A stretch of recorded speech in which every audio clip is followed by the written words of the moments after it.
السلام علیکم ورحمۃ اللہ وبرکاتہ۔ مولانا محمد الیاس گمن حفظہ اللہ تعالیٰ کا بہت ہی پیارا شادی پر جملہ۔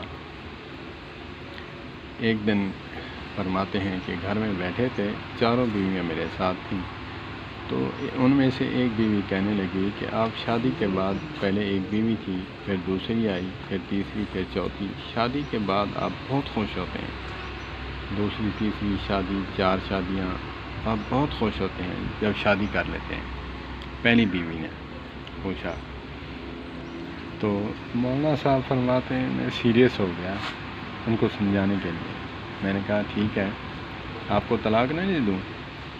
کہا کیوں، میرا کیا قصور ہے، مجھے کیوں طلاق دو گے؟ آپ کیوں مجھے طلاق دیں گے بلا وجہ؟ یہ تو شرعاً ٹھیک بھی نہیں ہے، میرا کوئی شرعی عذر ہے جو آپ مجھے طلاق دیں گے؟ کہا کہ تم طلاق کے نام پہ پریشان کیوں ہو گئی ہو؟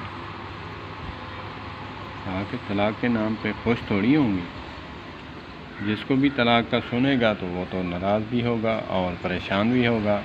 کہا کہ شادی کے نام پہ کوئی خوش نہیں ہوتا؟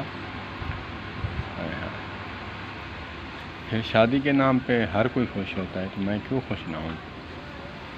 تو کہنے لگی کہ آپ ہر بات پر مناظرہ کرتے ہیں۔ کہا کہ مناظرہ نہیں، آپ کو سمجھانے کے لیے پکی دی ہے میں نے۔ کمال جملہ مولانا محمد الیاس گمن حفظہ اللہ تعالیٰ کا کہ طلاق کے نام پر تم پریشان ہوتی ہو تو شادی کے نام پہ میں خوش کیوں نہ ہوں۔ والسلام علیکم ورحمۃ اللہ وبرکاتہ۔